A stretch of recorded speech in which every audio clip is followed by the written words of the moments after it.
human beings are very late comers to the skies.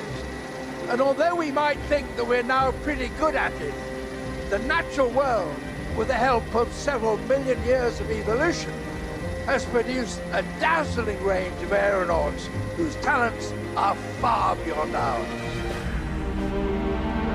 The story of how animals managed to colonize the air is truly astonishing. First into the skies were insects. They initially had 2 pairs of wings, which in due course were modified in many different ways. But after having had the skies to themselves for about 100 million years, a new group of animals took to the air. Vertebrates, creatures with backbones. They faced a different challenge, for their bodies were much bigger and heavier. But eventually they evolved several ways of solving that problem. We will travel the globe to trace the details of the extraordinary skills of the black-boned flyers.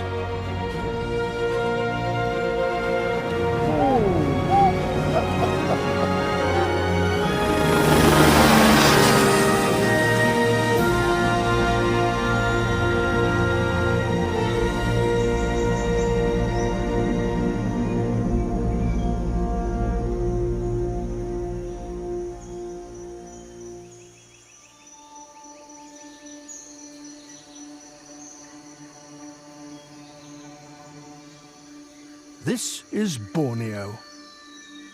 And here there are still great tracts of pristine rainforest. Forest that is wonderfully rich in animals of all kinds. I am being winched up into one of the tallest trees here, in search of a creature that can give us a hint of how backboned animals first took to the air.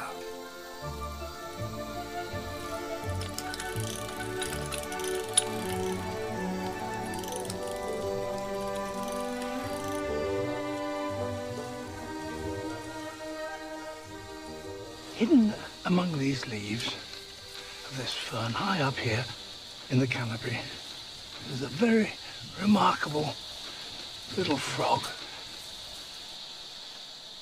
It's a harlequin tree frog, and it's a very, very good climber.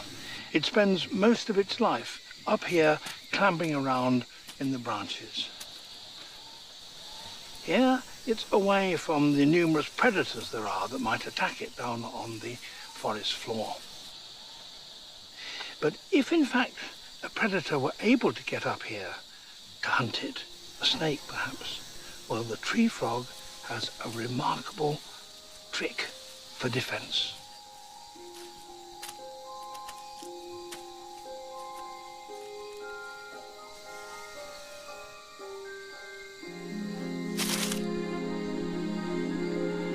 It glides.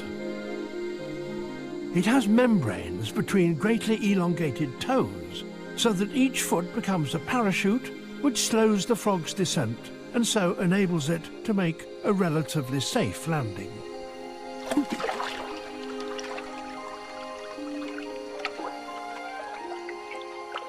The vertebrates made their first forays into the air around 260 million years ago. And it's very likely that some of these pioneers used skinny membranes to control their falls in much the same way as this little frog does.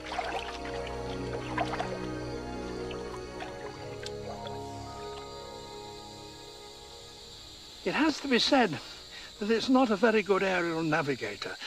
It seems as though it just jumps and hopes for the best. But there are animals up here that glide around from tree to tree, which are very good navigators indeed, so good in fact that they can go from one tree to another and never go down to the ground in their entire lives.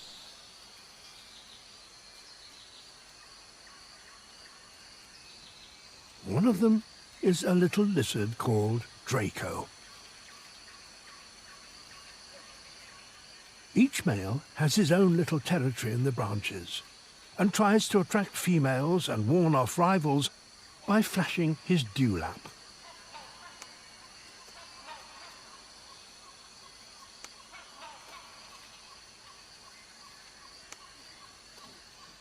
He also spreads coloured flaps of skin from his flanks that, when fully extended, do more or less the same thing.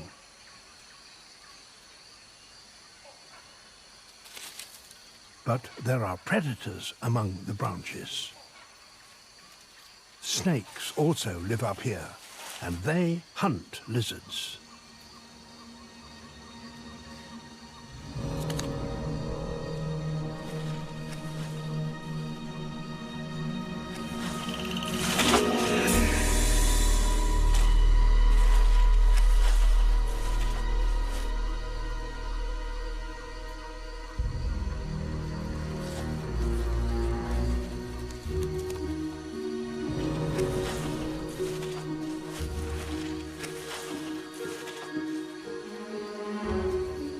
But Draco's side flaps now serve another purpose.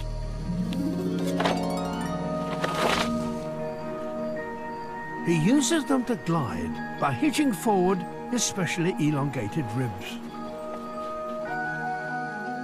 And he is so skilled in the air that he can steer and land on the trunk of his choice.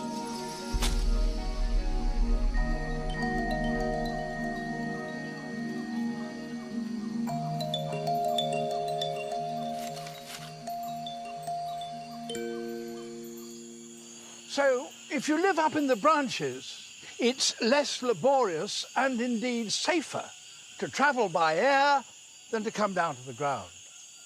But if you want to be a true flyer, you have to be able to fly not only downwards, but upwards. You have to have powered flight.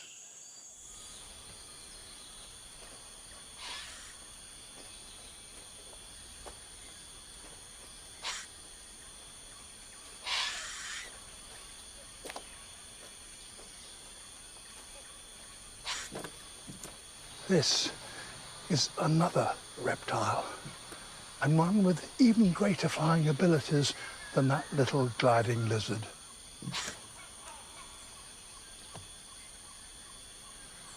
Today, sadly, it's extinct.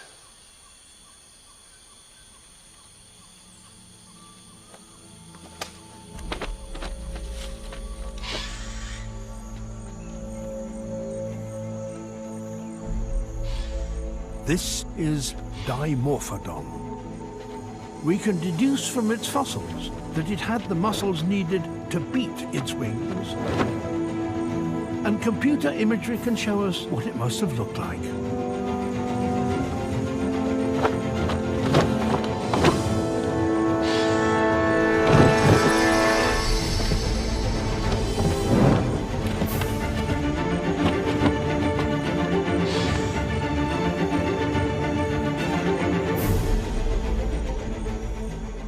Dimorphodon was one of the first large animals ever to travel by air 200 million years ago. It belonged to a group called the pterosaurs, the winged reptiles. It was probably a forest dweller and a descendant of a tree-living glider. This gliding ancestor might have had wings like those of Draco's that were made of skin and perhaps extended from its fingers down to its ankles.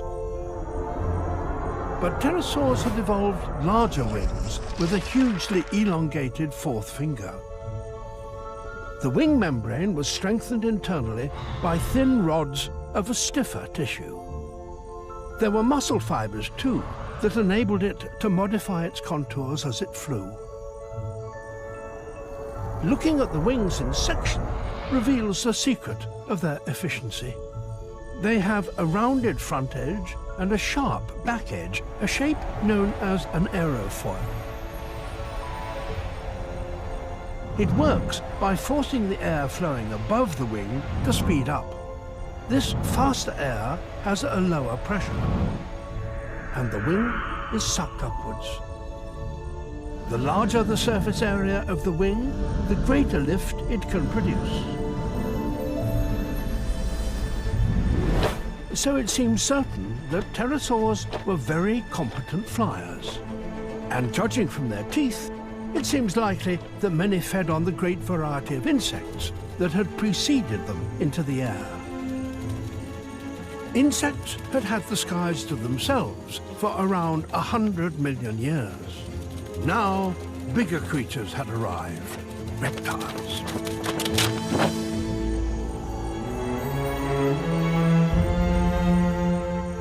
The pterosaur design for flight proved hugely successful.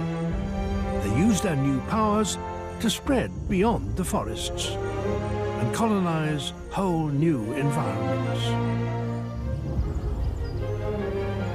A great number of them lived and fed near water. We know this because fossils of many species occur in rocks that were once mud at the bottom of lakes and shallow seas. This one shows the skeleton of an animal that 150 million years ago fell to the bottom of a shallow lagoon. This is its head. Here's its backbone and tail, hind legs, and here, stretching from these long extended finger bones, are its wings. And this fossil is particularly remarkable because it shows an impression of the membrane in extraordinary detail. You can see every little tiny fold. You can judge how an animal lived by its skull. And this one had these long jaws with forward-pointing teeth. And we think that that indicates that it lived by skimming across the surface of the lagoon and snatching up fish which impaled on those teeth. This very different one, it's just the head. As you can see, it has very long jaws, and at the tip of the lower one is this little tuft of very fine filaments. And we know from other specimens that those filaments originally stretched right along the length of the jaw. This bristly fringe enabled the creature to filter feed, taking in a beak full of water, expelling it through the bristles with the beak half closed, and then swallowing what the bristles retained.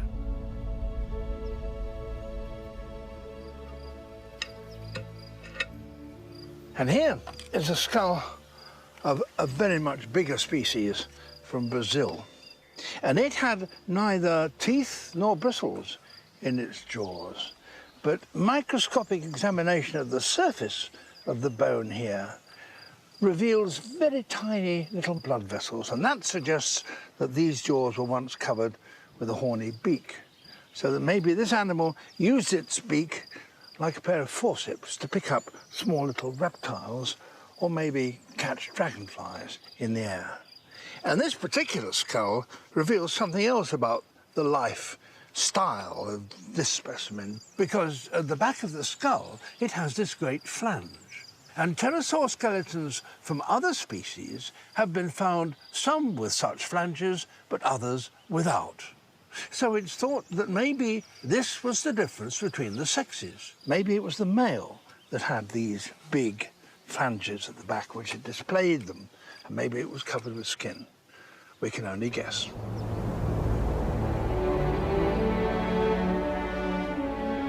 Many different pterosaur species evolved these head crests, and it seems very likely that they were coloured.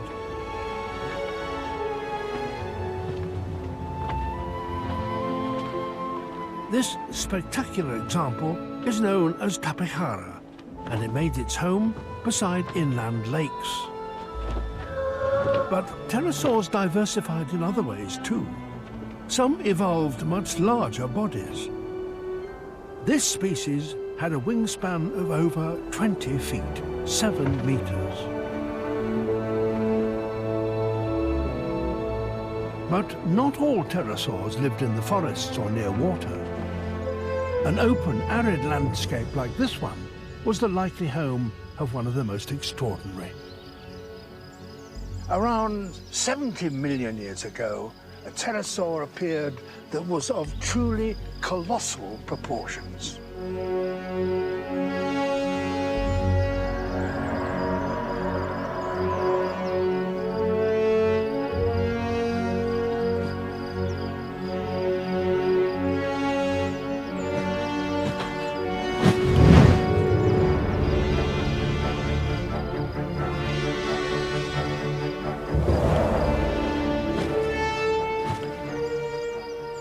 That was one of the largest creatures that has ever flown.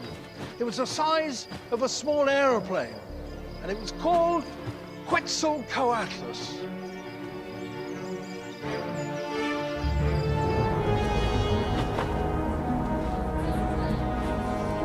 Its immense wingspan allowed it to ride on the currents of warm air that rise up from sun-heated land. It could then glide great distances searching for food.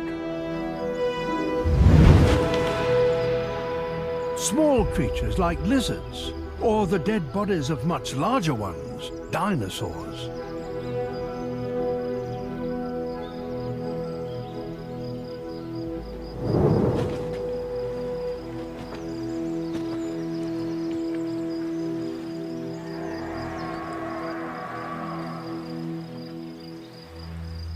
But the pterosaurs, with their wings of toughened skin, weren't the only group of reptiles to make it into those ancient skies. About 150 million years ago, another reptilian group appeared on the planet that also flew. Like most reptiles, including pterosaurs, these creatures began their lives inside an egg.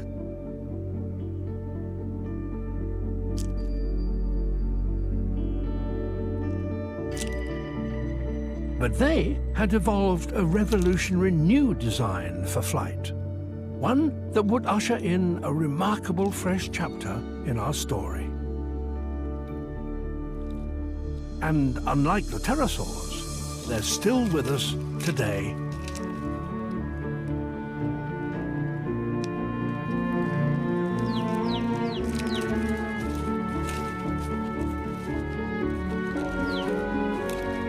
They are, of course, the birds.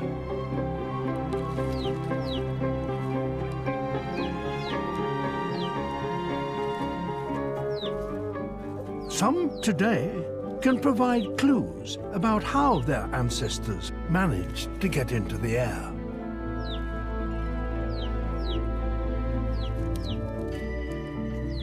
This is the chick of a bird found in farmyards everywhere. A bantam hen.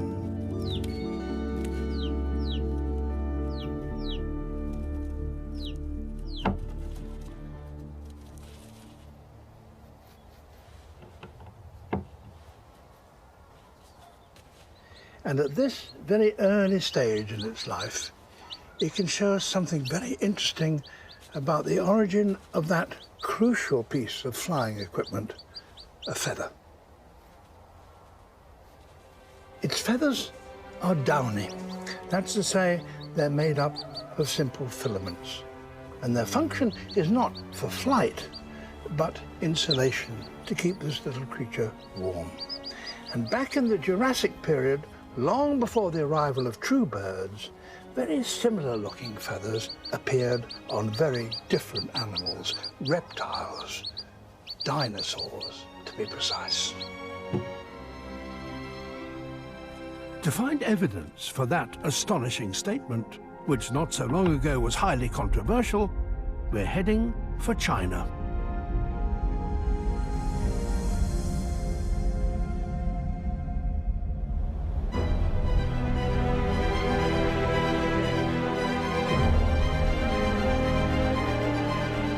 Northeast of China's Great Wall, near the borders of Mongolia, lies the chilly province of Liaoning. Here, there are great areas of rocks that were laid down as mud in the bottom of immense freshwater lakes. The bodies of animals that were swept down into these lakes were slowly entombed by the fine-grained sediment that preserved them entire and in exquisite detail. And from these rocks have come specimens that solve one of the most hotly debated of evolutionary arguments, the origin of the birds. The key specimens are now in Beijing, where they've been delicately prepared under the microscope. They have been studied here by one of the world's greatest dinosaur experts, Professor Xing Shu. First, he showed me one of his older specimens, part of a dinosaur's arm. But thanks to the fineness of the mud of those ancient lakes, there is more here than just bones. You see here? This species is called a Beipiosaurus. So Beipiosaurus is an animal like 2 or 3 meters long, so quite a big animal. And here's the arm, hand. You see here dark filamental structures. Yes. Along the arms and hand. Actually, primitive feathers. And those feathers are very simple, very simple. So we believe they represent the very primitive stages for feather evolution. These simple strands were made of the same material as the feathers of today's birds. They were relatively thick and must have been quite stiff, so they would have stuck out beyond the dinosaur's arm. Behind them were shorter strands that covered its whole body. Like the down on the chick, these might have kept the dinosaur warm. But those longer strands most likely had a different function. Clues to what that might have been can be found on an even more extraordinary fossil. These claws and finger bones belong to a creature called Caudipteryx. The long dark shapes around them are the remains of feathers.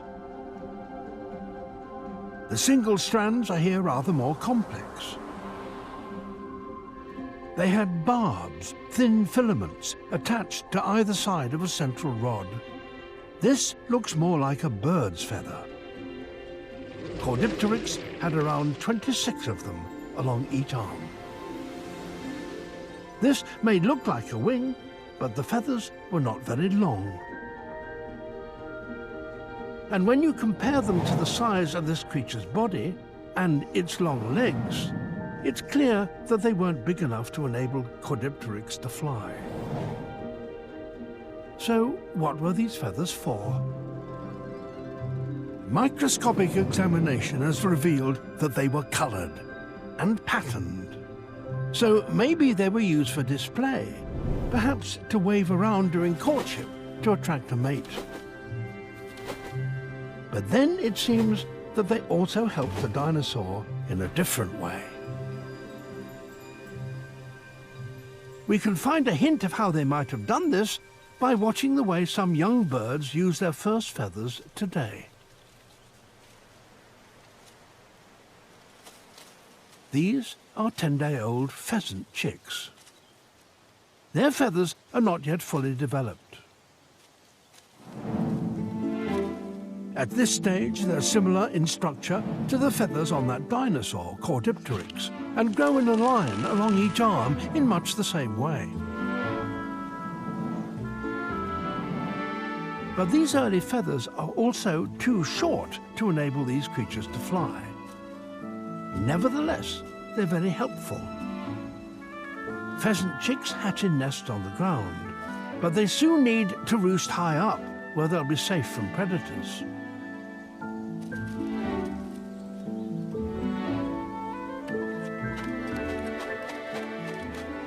Flapping these simple wings gives the chicks a little extra lift to help them climb into a tree.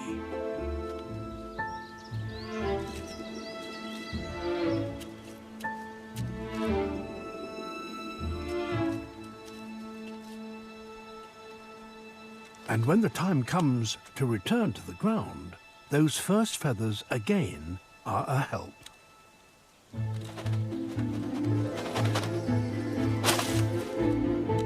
They don't provide a large air-catching surface, but they're enough to slow a chick's fall and make that landing just a little softer.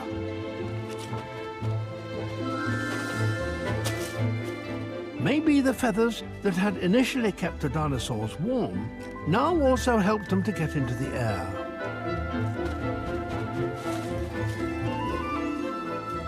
And then, only a few years ago, the mudstones of Liaoning produced yet another extraordinary fossil.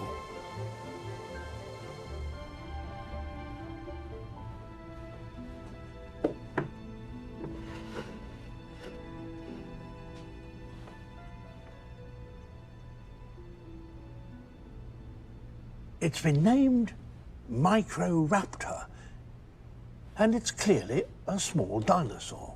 But this specimen is particularly exciting because of its feathers. Feathers on the forearms there, feathers on its hind limbs, and even feathers right at the end of its very long tail.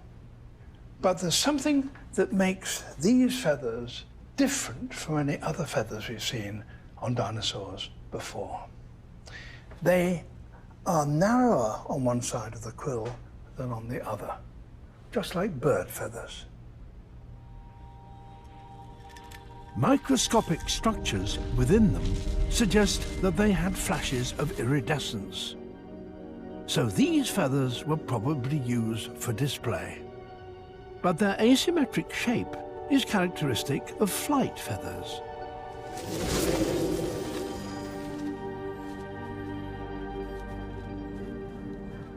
The air flowing over the narrow front of the feather can produce lift.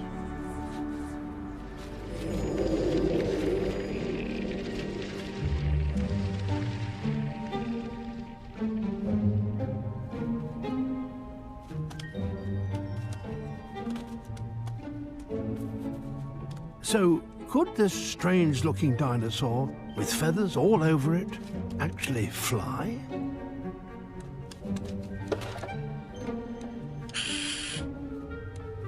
Some people think that those feathers on its hind legs would have made it rather difficult for it to walk around on the ground, and that it would have been more at home climbing.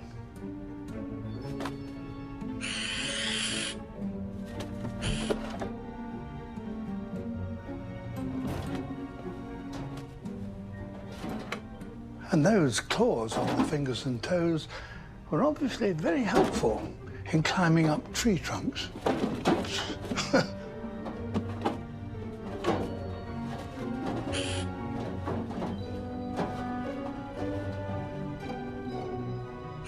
But those aerodynamically shaped feathers certainly suggest that its arms were being used as wings.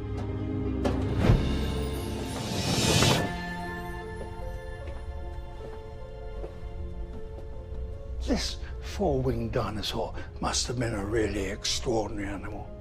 Its front wings were broad enough to enable it to glide, and its muscles on the chest were sufficiently strong to enable it to flap every now and then and help it on its way. But the wings on the hind legs were probably not held spread out, but kept beneath the body to help the animal to steer.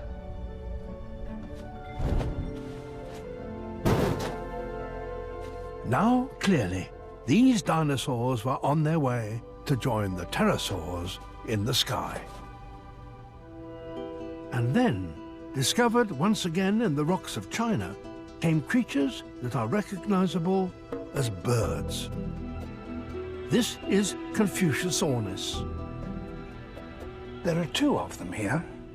They no longer have heavy, bony jaws studded with teeth. Instead, they have short beaks made of horn without teeth, lightweight. And the tail is no longer supported by a whole chain of small bones. Those bones have been reduced to this tiny little stump here. These are true birds. But the long feathers attached to the tail of one of these specimens can reveal something intriguing about these early birds. To find out what they were for, we can look for a bird here in Borneo that has very similar tail feathers.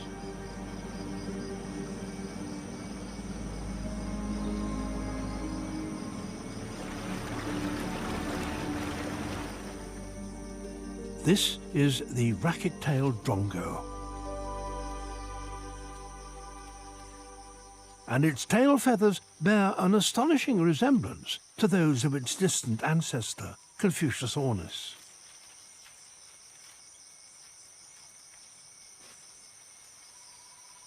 They don't seem to help its flight in any way. So the drongo must be using them for something else. Display.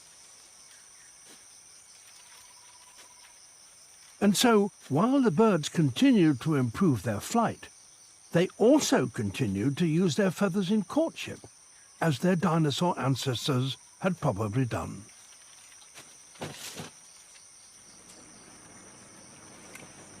The birds use not just the shape of their feathers for display, but also their colour. And there's some really lovely examples of that here in Borneo.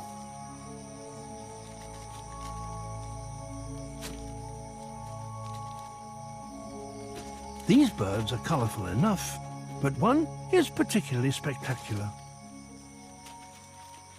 This is the Bornean peacock pheasant. This is the male. His feathers are emblazoned with colourful iridescent patterns. And that's because they're used to attract the attention of a female. Her feathers are comparatively drab.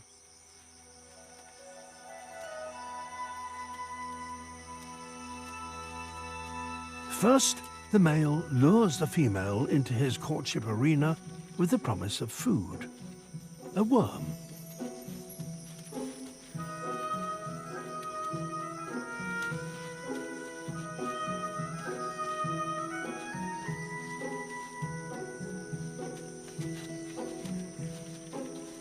He begins to shake his magnificent feathers. He clears the ground of anything that might interfere with his performance.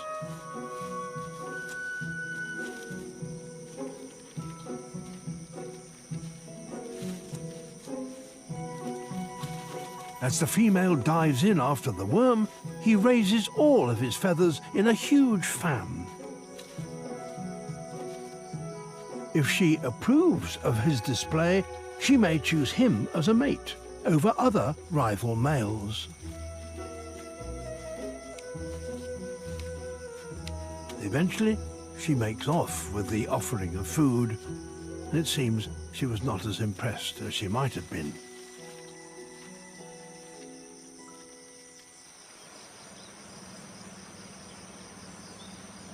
So feathers, so lightweight and so easily erected, can serve as billboards on which to advertise for a mate or warn off rivals.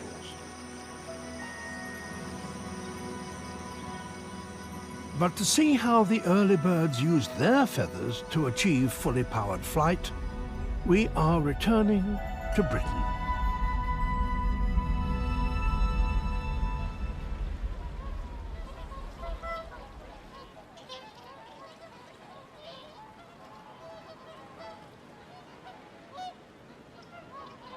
Here on a loch in Scotland, we can watch some of the most majestic flyers around today. Whooper swans.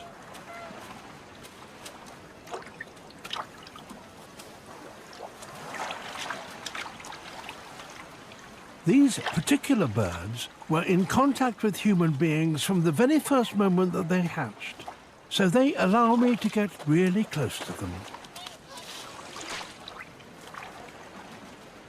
The small feathers on their bodies are still essential for keeping their owners warm.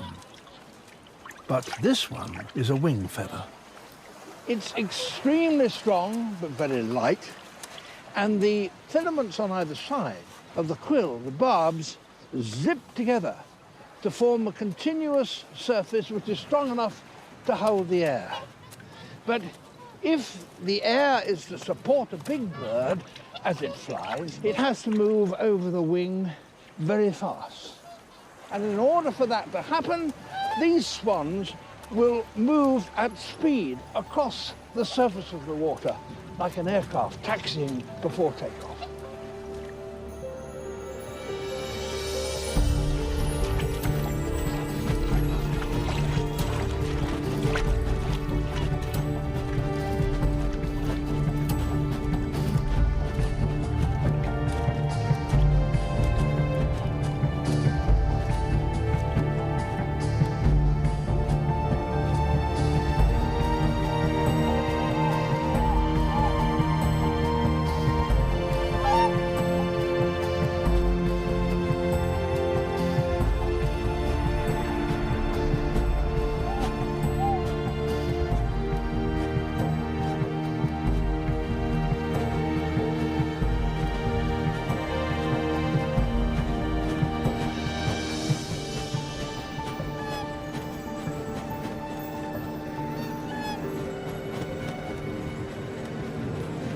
when you're close up to a flying bird like this, you can see what a wonderful piece of complex engineering their wings are, able to change their shape and their beat to respond to every little change in the currents of the air around them, and so propel them forward and lift them upwards.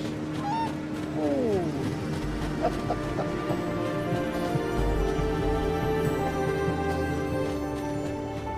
So, how do birds' wings actually work? If we slow them down, we can watch in detail the many subtle changes they make as they move up and down. The feathers overlap to form a smooth, contoured surface that extends far beyond the bones within.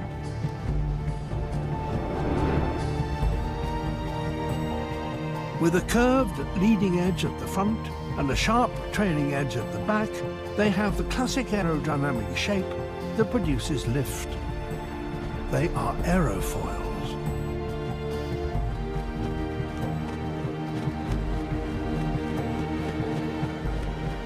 With each downward beat, the air pressure above is reduced so that the bird is sucked upwards. Wings like these, consisting of jointed bones covered with closely fitting feathers, can make very subtle, delicate movements. The feathers slide over one another so that when the wing changes shape, there is no loss of smoothness and the contour.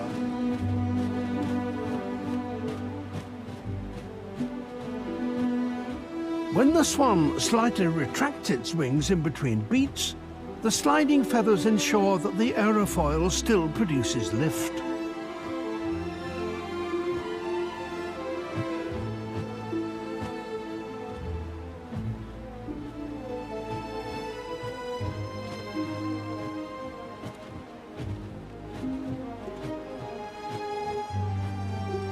As well as lightweight beaks and shortened tails, some of the bones of its body have become hollow.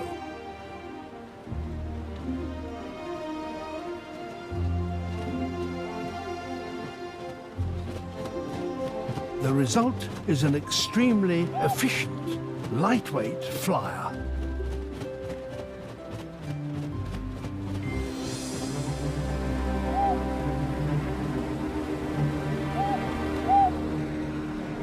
We're traveling around 30 miles an hour now, and yet these birds could easily accelerate and leave us behind if they wanted to.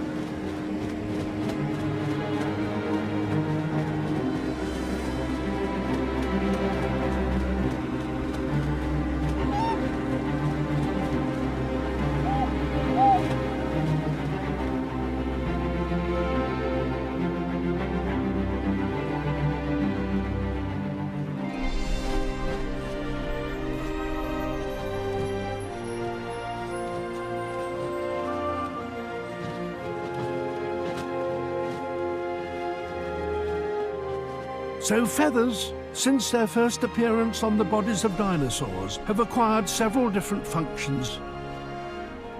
Initially, they served to keep their owners warm. Then, some grew large and acquired colour and were probably used in courtship displays. And only then, after millions of years, were they used to help their owners get into the air.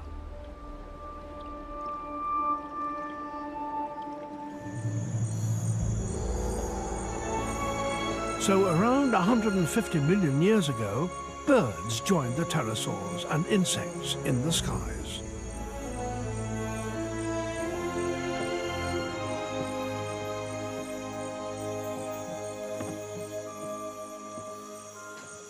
Then, around 66 million years ago, came the global catastrophe that triggered the disappearance of a vast proportion of the animal life of this planet.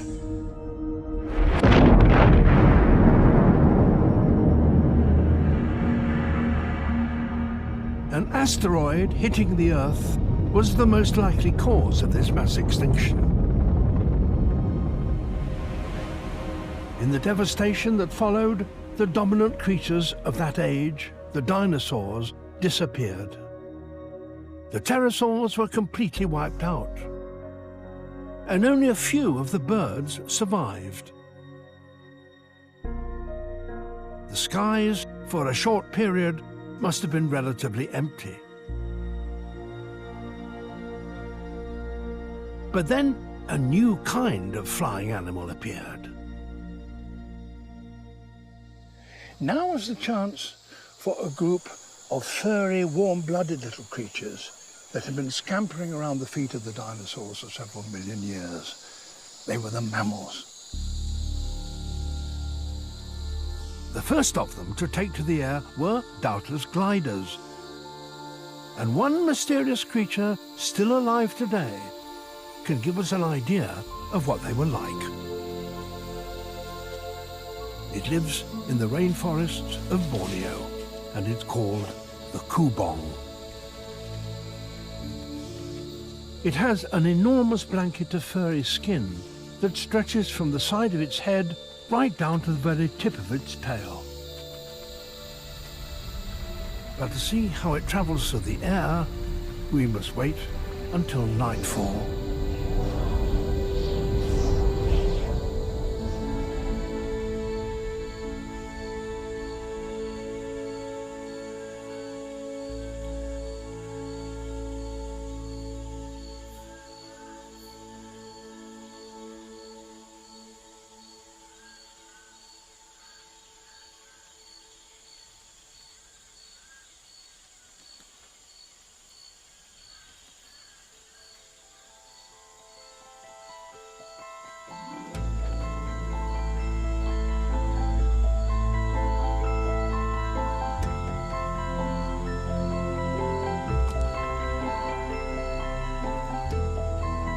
As soon as it lands, it regains the height it's inevitably lost by clambering up the trunk.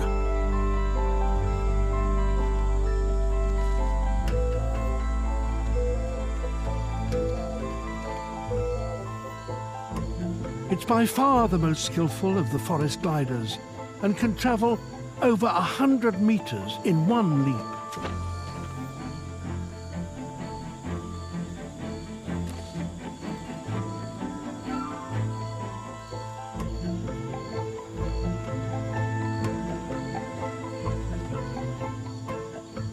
It's undoubtedly a very ancient animal, and some believe that it may well have survived virtually unchanged from that time long ago when mammals first took to the skies as gliders.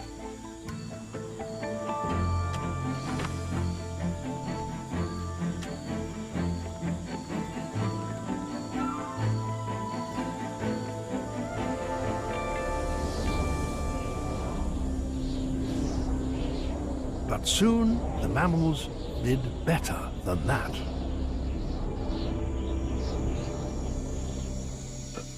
This is a fossil that dates from about 52.5 million years ago. Here's its head with very well-developed teeth, backbone and ribs, and long tail, hind legs, and most important of all, from our point of view, hands with enormously elongated fingers. And there was skin between those fingers. These were wings, and they could flap. This is the earliest fossil yet discovered of a bat. We have no evidence to show exactly how bats' fingers first began to lengthen to support their wings. But we can understand how those early bats flew by looking at their modern descendants.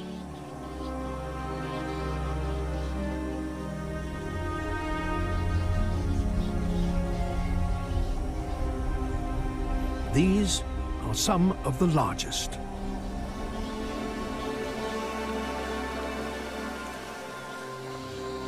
They're so big that they're often called flying foxes.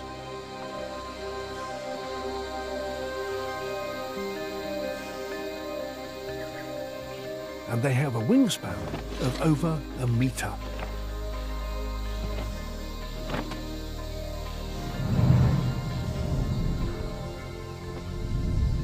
When you slow a bat's flight down like this, you can see that its four fingers are spread wide on the downstroke, keeping the membrane wide and taut, and then clumped together on the upstroke, with just the thumb at the top free.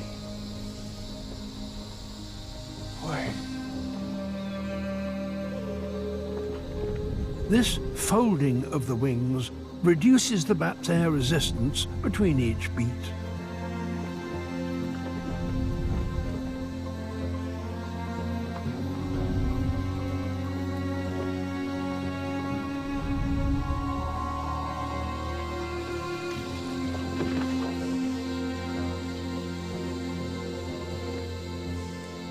To maximize the size of its wing, the back edge of the wing membrane is attached to the ankles.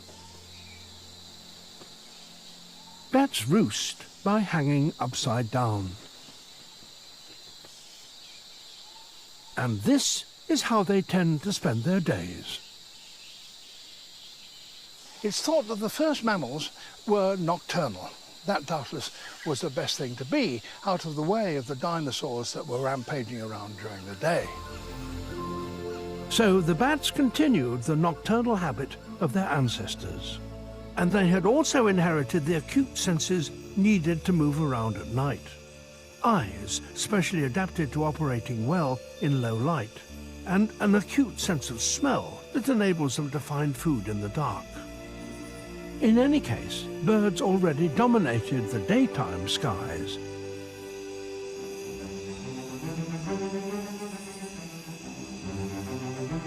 With their wings of skin and nocturnal senses, the bats became a huge global success.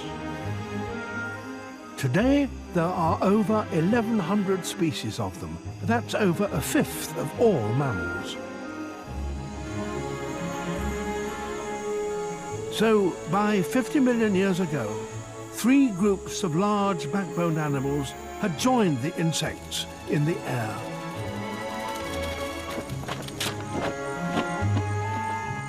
The pioneers were reptiles, pterosaurs, with membranes of skin stretched from elongated fingers.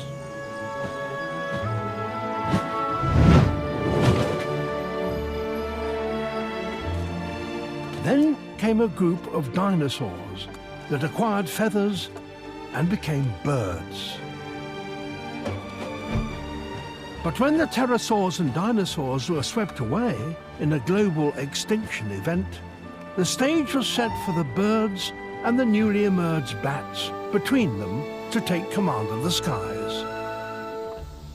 Each of these two groups had evolved its own techniques for getting into the air, and each was destined to bring their skills to astonishing extremes. Next time, we see how birds adapted and diversified to become the remarkable creatures we see in our skies today.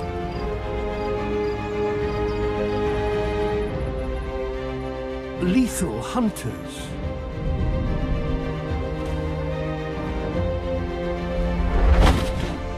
Formation flyers. And aerial acrobats. We explore how the bats developed a new super sense that enabled them to hunt in the pitch blackness of the night.